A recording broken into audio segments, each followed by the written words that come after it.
6 साल से असम में और पिछले 10 साल से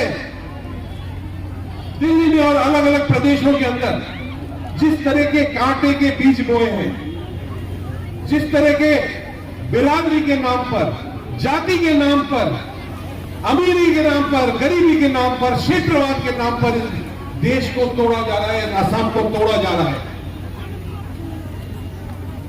हमारा भारत एक गुलदस्ता है जिसमें 36 बिरादरी रहती है। सब लोग रहते हैं, अमन चैन और शांति से रहते हैं। किसी भी जाति के हो, किसी भी बिरादरी के हो, चाहे अमीर हो, गरीब हो। लेकिन पिछले 6 साल के अंदर आसाम के अंदर, चाहे वो हमारे अनुसूचित जाति के लोग हो, जनजाति के लोग हो, एसटी के लोग हो, माइनॉरिटी के लोग हो, नॉर्थ बैंक के लोग हो, बराक वैली के लोग हो, हिल डिस्ट्रिक्ट के लोग हो, पूरे आसाम के अंदर एक दूसरे का भाईचारा खत्म करने का इनने प्रयास किया। इनने बड़े बड़े वादे करे थे कि रोजगार मिलेगा, सब अच्छा होगा, तेल का दाम सस्ता होगा, महंगाई कम होगी। उनके लिए ये कोई मायने नहीं रखती है, कोई मायने रखती है।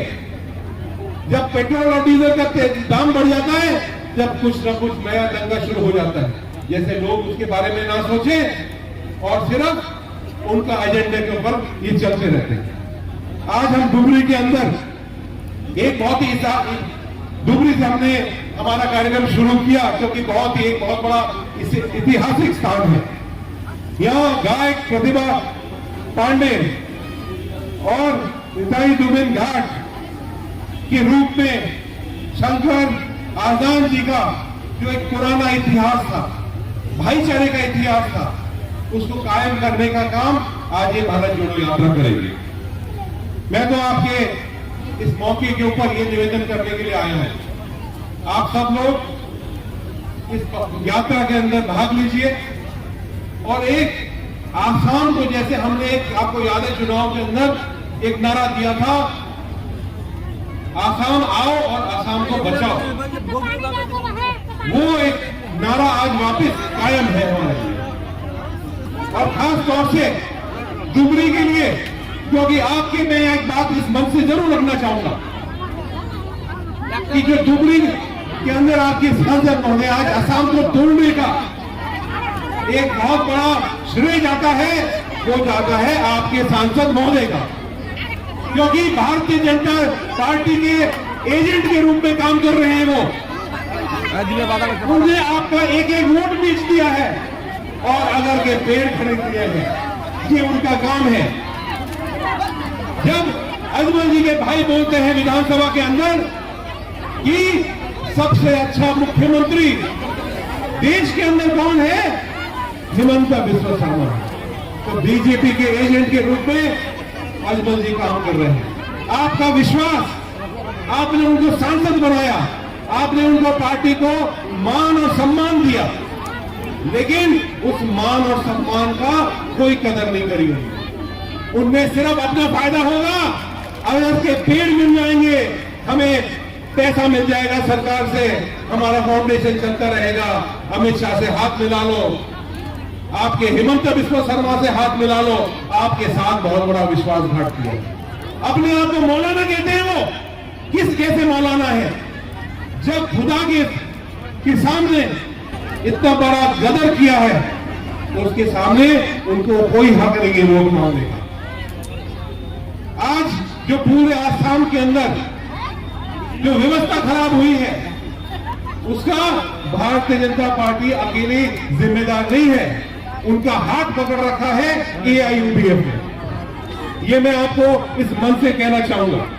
आज जमीन मिलती है उनका ऑफिस के लिए, तो भारतीय जनता पार्टी तुरंत दे देती है।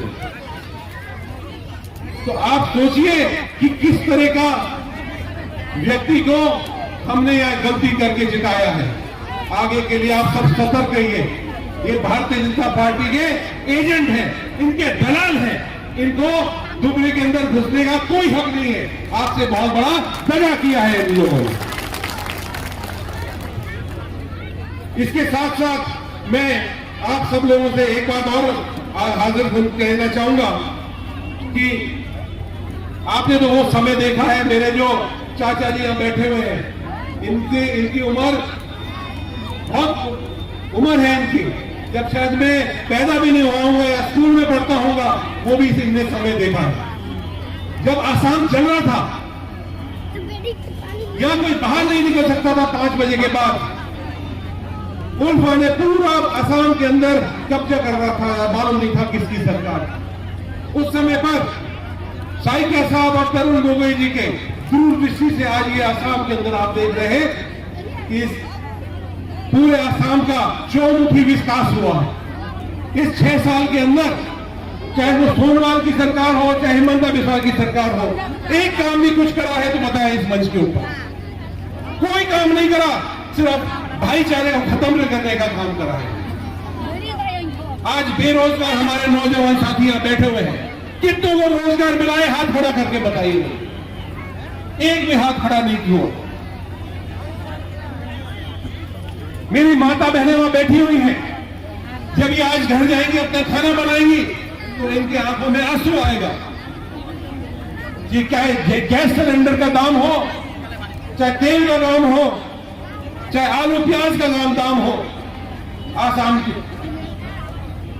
छू रहा है।